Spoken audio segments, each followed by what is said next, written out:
संघर्ष हमारे जीवन में बहुत ज्यादा रहे हैं, लेकिन हमारी पढ़ाई को लेके हमारे बाबूजी ने कभी भी मतलब है कि कोई समझौता नहीं किया। उसके लिए उन्हें जो भी करना पड़ा। एक समय ऐसा था कि रहने के लिए घर नहीं था, तो फिर स्थिति ऐसी आई कि कैसे रहा जाए, मतलब कैसे क्या हो जाए। तो माँ लोग चली गई मामा घर, माँ और दोनों छोटी बहन।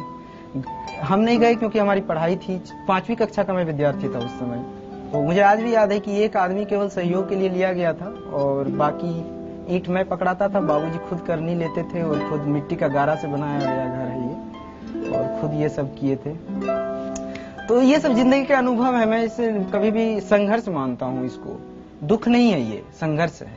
दुख और संघर्ष में अंतर ये होता है कि दुख होता है कि जिसकी क्षतिपूर्ति नहीं हो सके, किसी माँ के लिए उसके बेटे से अलग हो जाना या असामयिक मृत्यु, ये सब दुख है।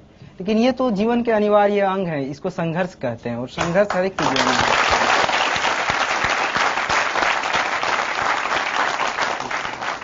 पिता ने आपको पढ़ाने के लिए अपने खेत बेचे भी हैं? जी हाँ, हमारी 80% खेत बिक चुके हैं। और जब पहली बार सिलेक्ट नहीं हुए तब उन्होंने क्या कहा था? हाँ, उन्होंने एक चीज कहा था, मैंने ये चीज बाद में मैंने जाहिर भी किया कि इस भावना को। तो उन्होंने कहा था कि हम बोले कि बाबूजी पैसा कहाँ से आएगा, हम ट्यूशन पढ़ाएंगे मुखर्जी नगर में या यहाँ पर मिल जाते हैं यहाँ पर। बोले कि नहीं, तुम ट्यूशन मत पढ़ाना और तुम अपनी पूरी पढ़ाई जो है अपने पढ़ाई पर ध्यान दो। धूप में मत चलना, ऑटो में चलना, क्योंकि धूप में चलोगे तो थक जाओगे और पढ़ाई पर इसका बुरा प्रभाव पड़ेगा। अरे तुम्हारे लिए तो हम अपनी किडनी तक बेच देंगे। तो ये एक ऐसी बात थी जो मतलब है कि इस तरह की ये भावना इतनी महान है कि इस भावना के कारण हम कभी भी मतलब अपनी पढ़ाई, अपनी कमिटमेंट से पीछे नहीं हटे। एक बात बताइए, आज अगर आपके पिता आपके सामने खड़े हों तो आप उनसे क्या कहना चाहेंगे?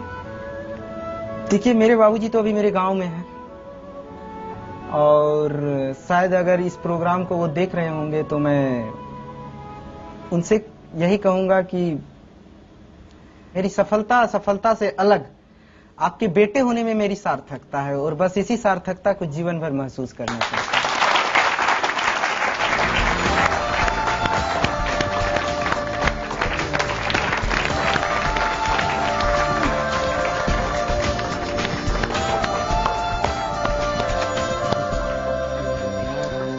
ये तो सरप्राइज।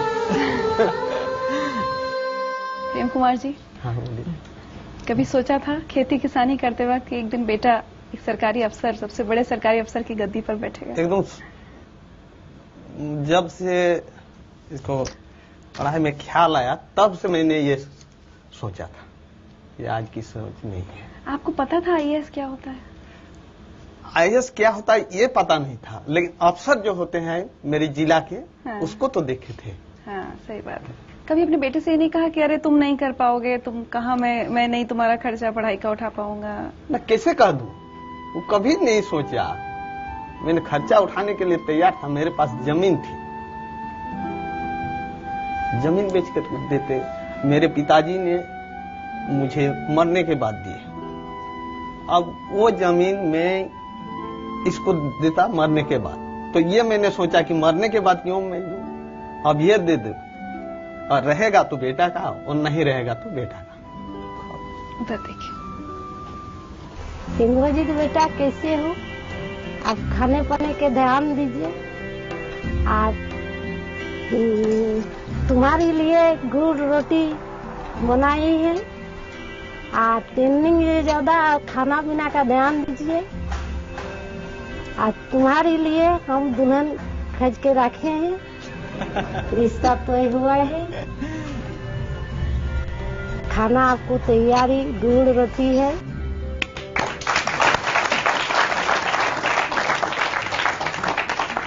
गुड़ रोटी खाने का शौक है? हाँ जी, हाँ। बहुत गुड़ रोटी खाता था।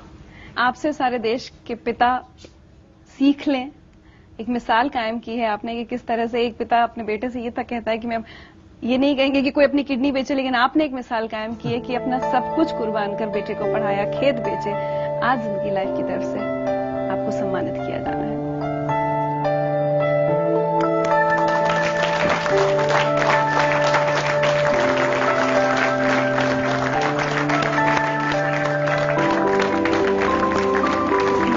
एक तोहफा आपकी